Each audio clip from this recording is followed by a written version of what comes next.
The VHF radio came alive, its urgent words reaching me even in sleep. "Mayday, mayday. My vessel has sprung a leak." My eyes opened as I listened more closely.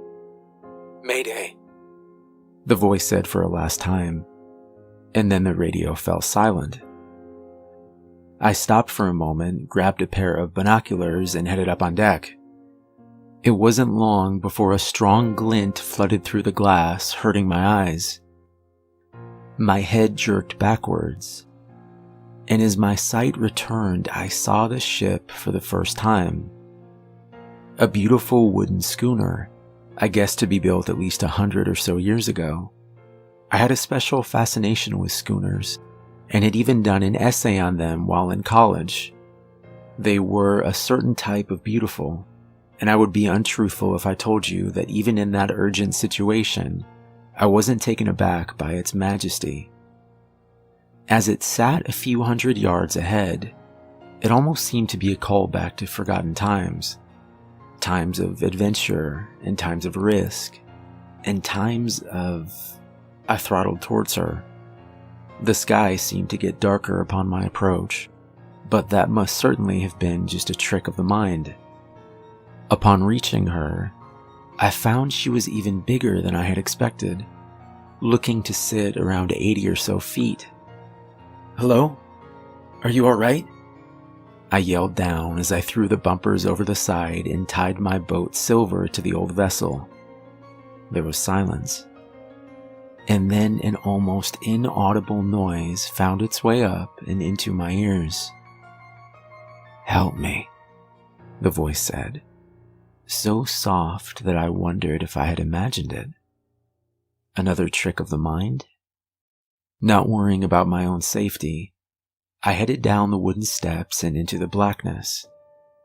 As I stepped below, I realized quickly that it was far darker than I had anticipated. Part of me wanted to go back for a flashlight, but another part was worried that the sailor below didn't have much time.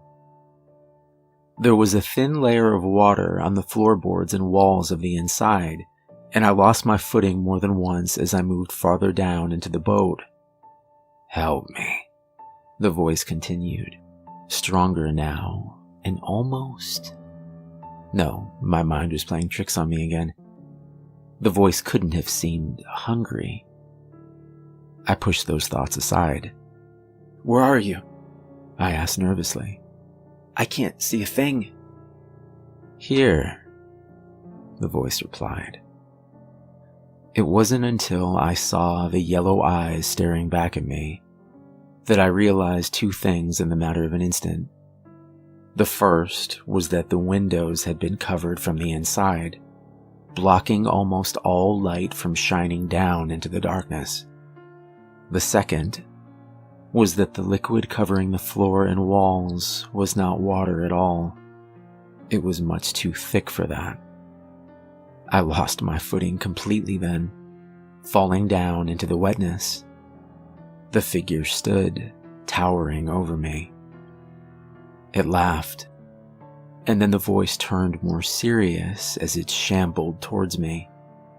"My vessel sprung a leak, you see." Frozen then, as if in a nightmare, I could only watch as those eyes came closer and its ancient hand reached out for me. I don't want to think about what would have happened next, if the force of a sudden wave hadn't jerked the vessel sideways and snapped me out of whatever trance I was in. Reaching up quickly, I tore whatever I could from the window nearest to me.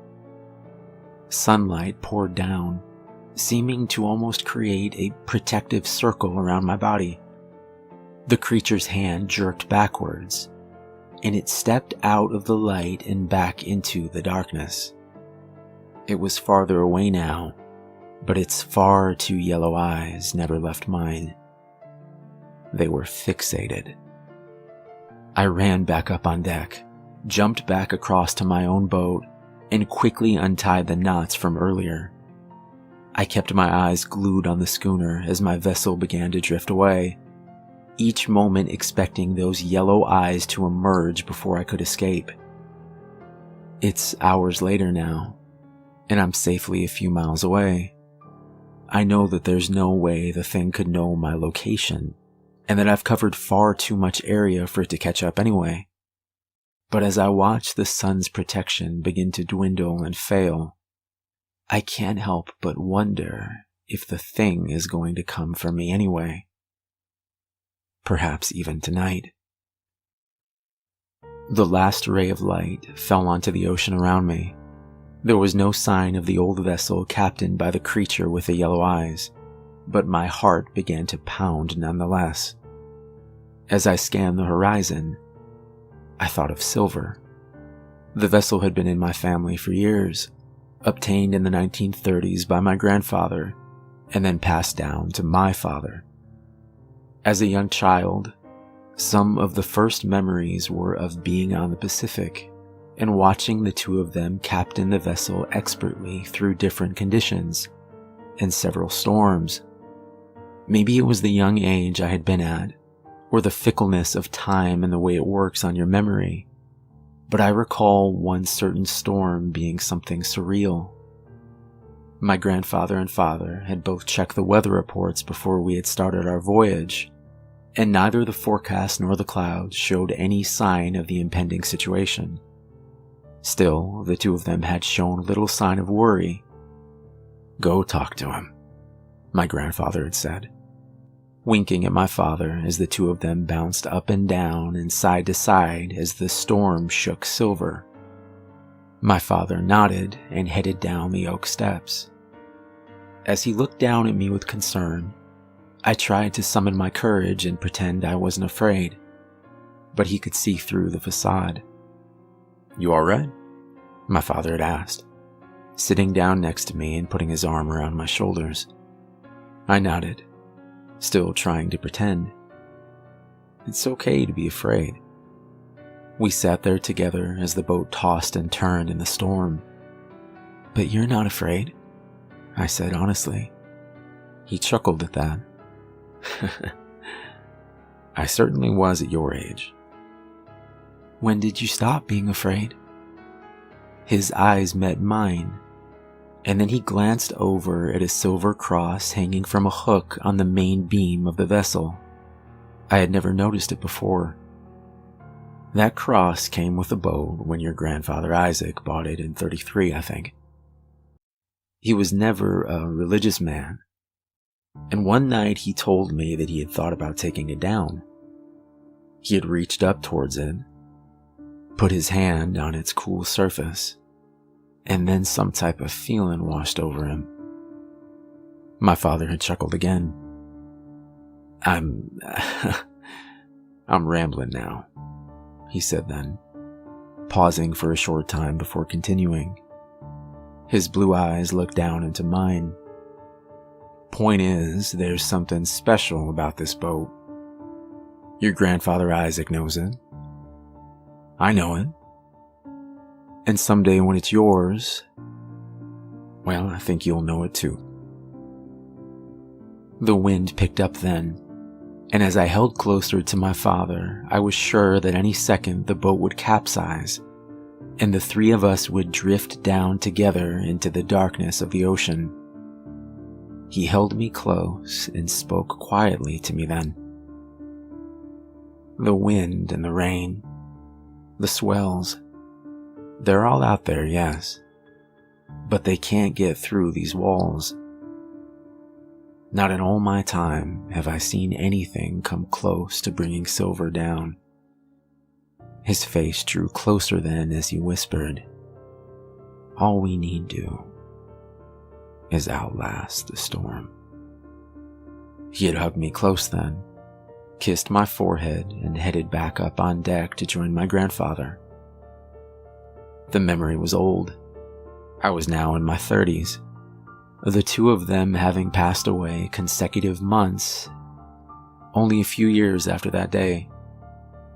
But I remember it clearly. My focus came back to the present, as I thought I saw the faint outline of a ship far off in the darkness.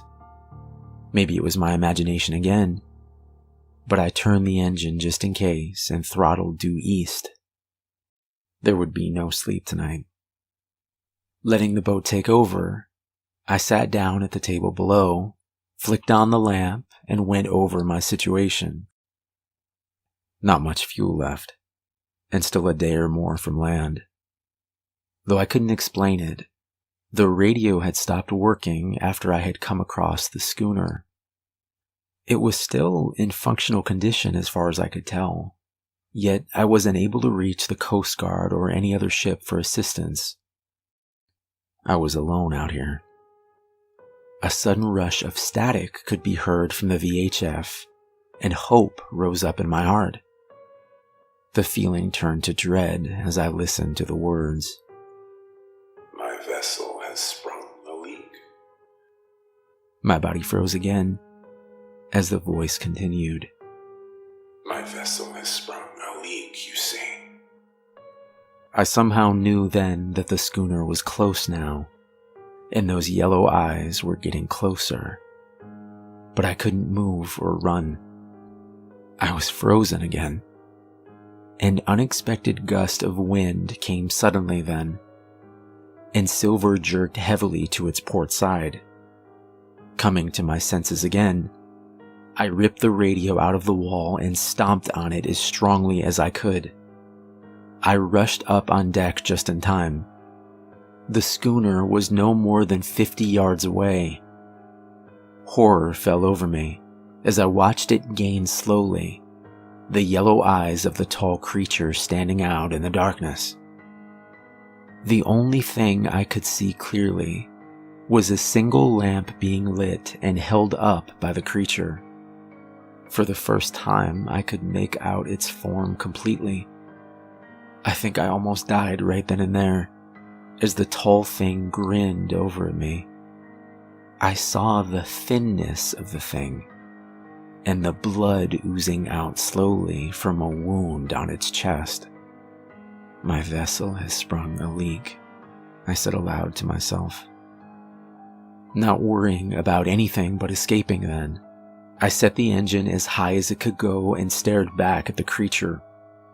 The roar of Silver was as loud as I'd ever heard it then, and it seemed to silence the words of the thing holding the lantern as it followed closely behind.